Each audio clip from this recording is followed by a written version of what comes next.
बिस्मिल्लाहिर्रहमानिर्रहीम। Welcome to Decoding physics. इस lecture में फ़िज़िक्स का एक बहुत ही इम्पोर्टेंट और थोड़ा सा कम्प्लेक्स कंसेप्ट को क्लियर करेंगे। टॉपिक है इलास्टिक कोलिजन का। इलास्टिक कोलिजन की डेफिनेशन बहुत सिंपल है, दो बॉडीज़ की ऐसी कोलिजन जिसमें काइनेटिक एनर्जी और मोमेंटम दोनों कंजर्व हो, तो ऐसे कोलिजन को हम क्या कहते हैं? इलास्टिक कोलिजन कहते हैं। अब इस पर जो क्वेश्चंस पूछे जाते हैं एग्ज़ाम में, एमडीकेट में स्पेशली, तो वो इतने सिंपल नहीं होते, इतने सीधे साधे क्वेश्चंस नहीं होते हैं।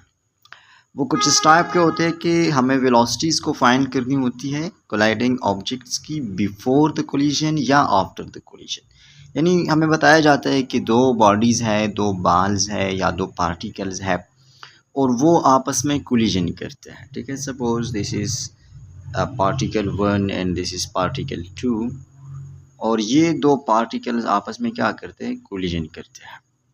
हमें या तो बिफोर द कोलिजन वेलोसिटीज़ पता होती है और पार्टिकल्स की मासेस, और आफ्टर द कोलिजन्स पूछे जाते हैं, या आफ्टर द कोलिजन हमें गिवन होती है और बिफोर द कोलिजन पूछे जाते हैं। तो किस तरह हमने इसको आंसर करना है? इसके सॉल्यूशन के लिए हम यूज़ करेंगे कंजर्वेशन ऑफ काइनेटिक एनर्जी का इक्वेशन और कंजर्वेशन ऑफ मोमेंटम का इक्वेशन। बहुत लंबा चौड़ा मैथमेटिक्स है, हमने इसको स्किप किया है। सिर्फ एक ही स्लाइड में ये सारा किस्सा आपको एक्सप्लेन करके देता हूँ। किसी भी तरह का क्वेश्चन आ जाए इलास्टिक कोलिजन पर तो आप उसको इजीली टैकल करेंगे, और ये सारा का सारा न्यूमेरिकल डिस्कशन है। न्यूमेरिकल्स को हम सॉल्व कर रहे हैं, कंसेप्ट में ज़्यादा नहीं जाते। तो ये एक ही स्लाइड है, इसको थोड़ा गौर के साथ समझें तो इंशाल्लाह पूरा का पूरा ये किस्सा सॉल्व आउट हो जाएगा। ये देखिए, जो दो बॉडीज़ आपस में कोलिजन करते हैं तो हमने उसको दो केसेस में डिवाइड किया है, दो कैटेगरीज में। पहला कैटेगरी ये है कि अगर दोनों बॉडीज़ की मासेस सेम हो, यानी m1 is equal to m2, फिर क्या होगा? और दूसरा केस ये बनता है कि दोनों के मासेस सेम ना हो, यानी दो बातें हैं, या तो दोनों बॉडीज़ के इक्वल मास होंगे या तो दोनों बॉडीज़ के डिफरेंट मास होंगे। अगर इक्वल मास होगा तो क्या होगा और अगर डिफरेंट होगा तो क्या होगा? पहले हमने इसके दो केसेस बनाए, अब इसमें से हर एक केस के अलग दो दो टाइप्स है, बस इनको समझना है सिर्फ, बाकी इसमें इतना ख़ास कुछ भी नहीं है। नंबर 1 समझते हैं। अगर दोनों बॉडीज़ के मासेस सेम है तो सिंपली जनरल रूल ये है कि दोनों के वेलोसिटीज़ क्या होगी? इंटरचेंज होंगी, यानी दोनों एक दूसरे के साथ वेलोसिटी को चेंज करेगा। एक पार्टिकल की वेलोसिटी दूसरे की हो जाएगी आफ्टर द कोलिजन, और दूसरे की जो वेलोसिटी है वो पहले की हो जाएगी। अब इसका क्या मतलब है? तो अगेन दो बातें हैं। पहली बात यह है कि अगर जो दो बॉडीज़ कोलिजन करते हैं, अगर उसमें से एक बॉडी रेस्ट में है और दूसरा आकर उसके साथ टकराते हैं, तो क्या होगा कि द ऑब्जेक्ट एट रेस्ट, जो रेस्ट में है वो मोशन स्टार्ट करेगा with velocity equal to the velocity of colliding object, और जो मूविंग ऑब्जेक्ट है वो स्टॉप हो जाएगा।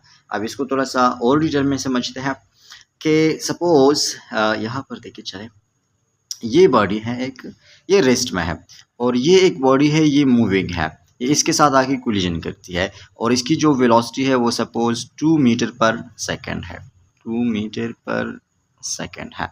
तो आफ्टर द कोलिजन क्या होगा? ये जो बॉडी रेस्ट में थी ना, ये 2 मीटर पर सेकंड स्पीड के साथ मोशन स्टार्ट करेगा, और ये जो बॉडी मोशन में थी तो ये आकर रुक जाएगा, ये स्टॉप हो जाएगा। मतलब दोनों की वेलोसिटीज इंटरचेंज हो गई, सिंपल।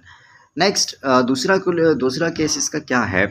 दूसरा केस इसका ये बनता है कि अगर दोनों बॉडीज़ मूविंग है तो वो अपने वेलोसिटीज़ को चेंज कर देंगे, सिंपल। अगर ये बॉडीज़ मोशन कर रही है इस डायरेक्शन में 2 मीटर पर सेकंड वेलोसिटी के साथ, और दूसरी बॉडी जो है वो अपोजिट डायरेक्शन में जा रही है 3 मीटर पर सेकंड के साथ, सॉरी यहाँ पर मीटर पर सेकंड, और ये आपस में कोलिजन करती है, तो क्या होगा कि जिसकी 2 मीटर पर सेकंड वेलोसिटी है ये दूसरे 3 वाले को मिल जाएगी आफ्टर द कोलिजन, और जिसकी 3 है वो 2 वाले को मिल जाएगी, इन दोनों की वेलोसिटीज़ चेंज हो जाएगी एक दूसरे के साथ। ये अगर सेम मासेस हो तो ये दो बातें हैं। अब नेक्स्ट, अगर सेम मासेस ना हो तो फिर क्या होगा? तो उसके लिए भी इस तरह दो केसेस हैं। नंबर 1, अगर सेम मासेस ना हो तो दो केसेस हैं, यानी एक बॉडी लाइटर होगी जिसका मास कम है और एक बॉडी क्या होगी, हैवियर होगी। तो यहाँ पर पहला केस यह है कि अगर जो हैवी बॉडी है वो रेस्ट में है, हैवी बॉडी है, एक बड़ा ग्रेटर मास है और ये रेस्ट में है, और एक लाइटर मास है, ठीक है। और ये लाइटर मास क्या करता है, ये आकर इस हैवी बॉडी के साथ कोलिजन करता है, ठीक है। यहाँ पर एक लाइटर मास है, ये आकर इस हैवी बॉडी के साथ कोलिजन करता है कुछ वेलोसिटी के साथ। तो क्या होगा कि no effect on heavier object, ये जो हैवी बॉडी है ना उसका मास ज़्यादा है तो उस पर कोई इफेक्ट नहीं होगा, वो स्टिल रेस्ट में रहेगा। और जो लाइटर ऑब्जेक्ट है वो भी सेम वेलोसिटी के साथ मोशन को कंटिन्यू करेगा। सिंपल केस बन गया यार, अगर हैवी बॉडी रेस्ट पे है और लाइटर बॉडी आकर उसके साथ स्ट्राइक करती है, कोलाइड करती है, तो हैवी बॉडी पर कोई इफेक्ट नहीं होगा और लाइटर बॉडी भी अपनी सेम वेलोसिटी के साथ मोशन को कंटिन्यू करेगा। Very simple. लास्ट हमारा केस बनता है कि अगर लाइटर बॉडी रेस्ट में है, if the lighter object is at rest collides by heavier object, और हैवी बॉडी आकर उसके साथ कोलाइड करती है, तो लाइटर ऑब्जेक्ट जो है वो मोशन स्टार्ट करेगा कितनी वेलोसिटी के साथ, जो हैवियर बॉडी ने इसके साथ कोलिजन की है उसके डबल वेलोसिटी के साथ। और जो हैवियर बॉडी है उसका सिर्फ डायरेक्शन रिवर्स हो जाएगा। इसको थोड़ा सा डिटेल में नेक्स्ट स्लाइड पर समझते हैं, ठीक है, ताकि ये वाला कंसेप्ट थोड़ा सा हमें आसानी से समझ आ जाए। देखिए सपोज़ यहाँ पर एक लाइटर बॉडी है और ये एक हैवियर बॉडी है। ये लाइटर बॉडी रेस्ट में है और हैवियर बॉडी आकर इसके साथ टकराती है, सपोज़ कुछ वेलोसिटी 2 मीटर पर सेकंड के साथ।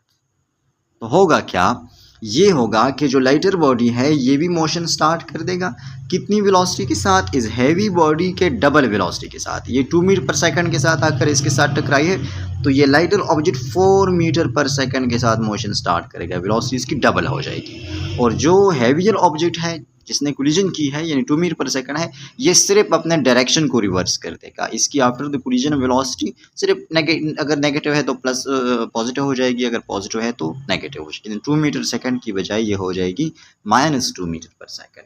तो ये थे हमारे 4 मुख्तलिफ केसेस जो कि कोलिजन में बनते हैं। इस स्लाइड को थोड़ा सा फिर देखें, बस ये स्लाइड है, इसका स्क्रीनशॉट ले लें अपने साथ।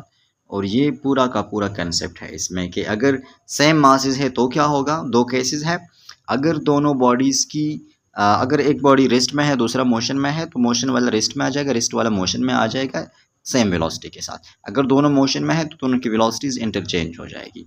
डिफरेंट मासेस है, हैवी ऑब्जेक्ट अगर रेस्ट में है और लाइटर ऑब्जेक्ट आकर उसके साथ कोलाइड करती है तो हैवी ऑब्जेक्ट पर कोई इफेक्ट नहीं होगा और लाइटर ऑब्जेक्ट भी सेम वेलोसिटी के साथ मोशन को कंटिन्यू करेगा। अगर लाइटर ऑब्जेक्ट रेस्ट में है और हैवी ऑब्जेक्ट आकर उसके साथ कोलाइड करती है तो lighter object velocity double of the heavier object के साथ मोशन करेगा और हैवियर ऑब्जेक्ट सिर्फ अपना डायरेक्शन को रिवर्स करेगा।